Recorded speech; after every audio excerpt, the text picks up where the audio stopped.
Hello learners, today we are going to study the manuscript format, that is a long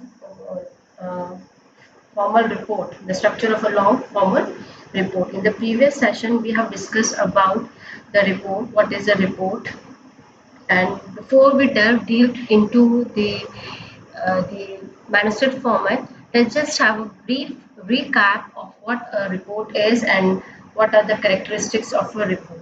So we have studied that a report is a piece of factual writing which is based on evidence, where you have to organize that information in an organized way, and it is on a particular topic. A report should be clear, concise, accurate, which is easy for the audience to understand. That is, it should be your reader oriented. Okay, that is your which is appropriate for the audience, where you should know whether you are writing for a layman or you are writing for the experts. It should have like well organized. It should be well organized and have a clear sections headings.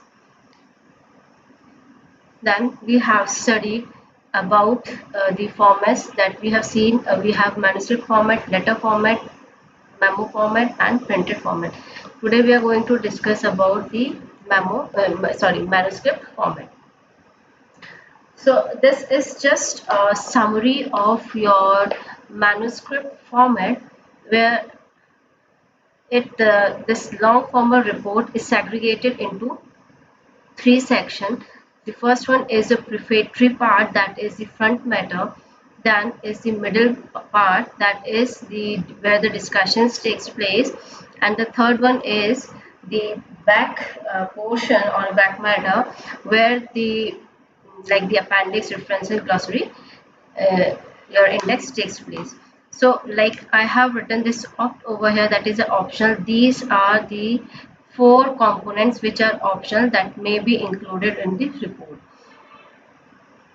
So tell your abstract or a summary, like from the cover page till your abstract, it comes your prefatory part, that is a front portion, and after that from introduction to your conclusion, and if required then recommendation, it forms your middle section, and after that is your last section.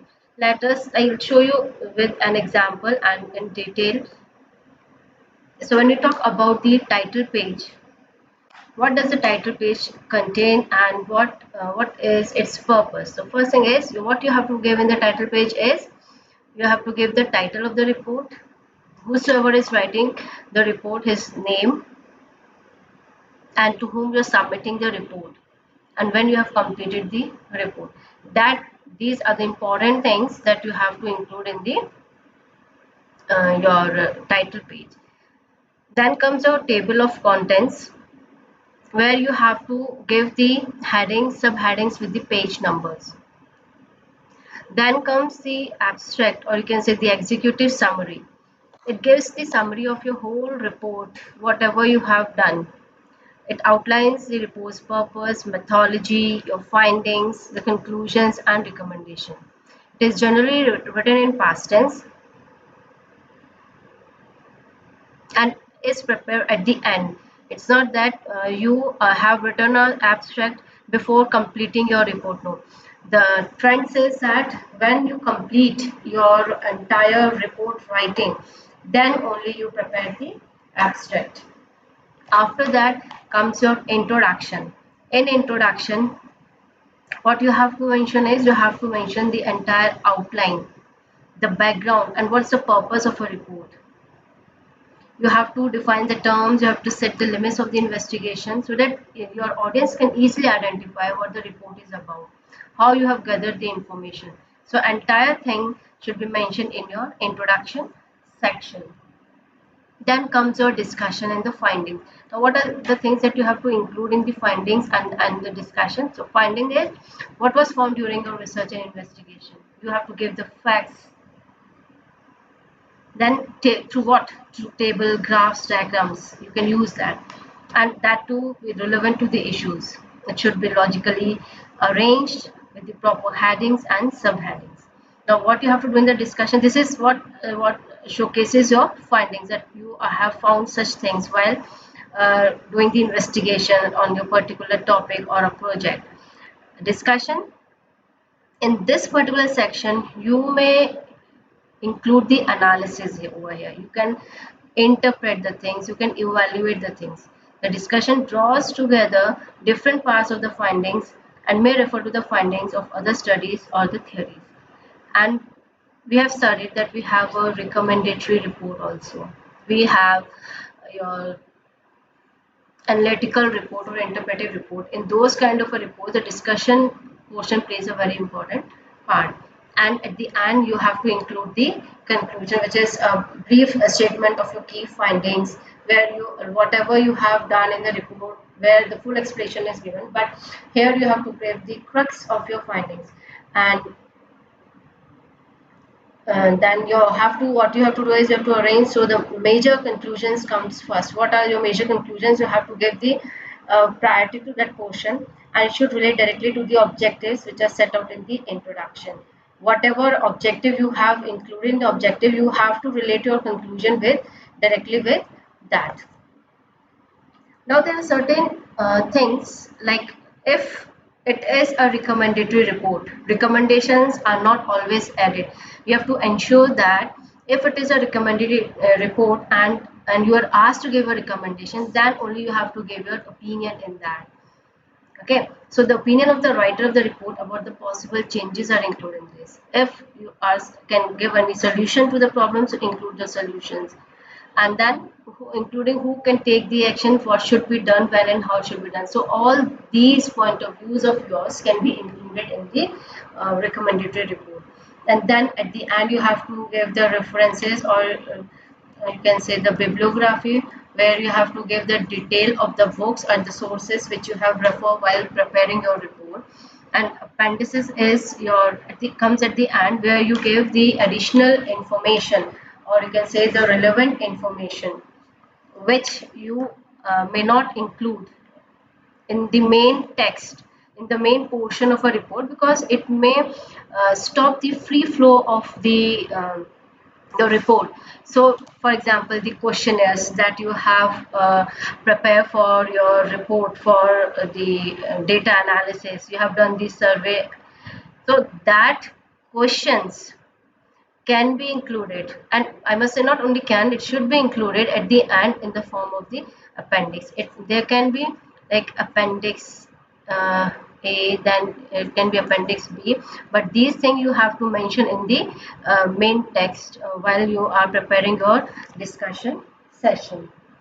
And in some portion of your reports, like at the end, you can see there are glossary and the index also. When you talk about a long formal report, so index is when you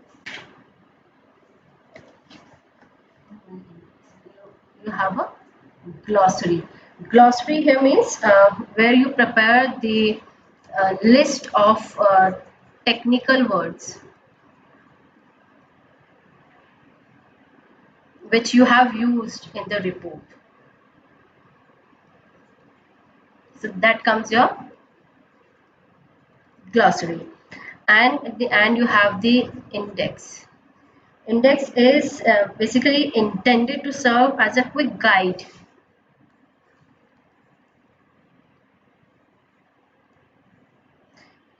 to locate the material in your report. Here what you can, like, the reader can easily locate a topic, subtopic, or any important aspect of the reports quickly and easily through the index. Now there is a difference between your table of content and the index. See, the table of content gives the overall view of the report, but index helps in locating the exact location of the topic, or you can say the subtopic. Okay, and we have seen that which I have marked as an optional over here, that is like you can include the, if it is your uh, report which you as a student you have to submit, then there is a certificate over there. You have the preface, then you have the acknowledgements. These are like optional, but it is not always mandatory to include it. So certificate is like generally after the title page it is included to like testify, or it gives a statement that the work is original and it is signed by the supervisor of or you can say the guide. Then you have the preface in that. See, now when you write a preface, basically it is a preliminary message from a writer to reader. It is quite similar to that of a letter transmitter, but it is formally written and it seeks to help the reader to appreciate and understand the report. And sometimes in the preface the acknowledgements are included. Acknowledgement is the gratitude or the thank you note from your side to the people, those who have helped you in preparing your report. But if it is not, this acknowledgement is not included in the preface, then this particular portion should be given a separate page where you have to show your gratitude, where you have to write a thank you note for the people, those who have helped you in writing or your like in completing your work on time. So it may be like you may write it like this, like you can start with, I am extremely grateful to, then you can mention the name of the person for his help in completing your work.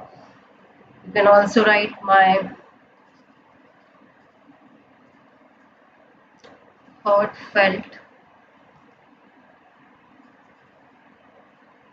thanks are due to, then again the name of person. You can also write I acknowledge with thanks the support rendered by. Okay, but now like if you write first and foremost, last but not least, these have become cliches. They have like these phrases have become outdated. So they are not incorrect, but they are outdated.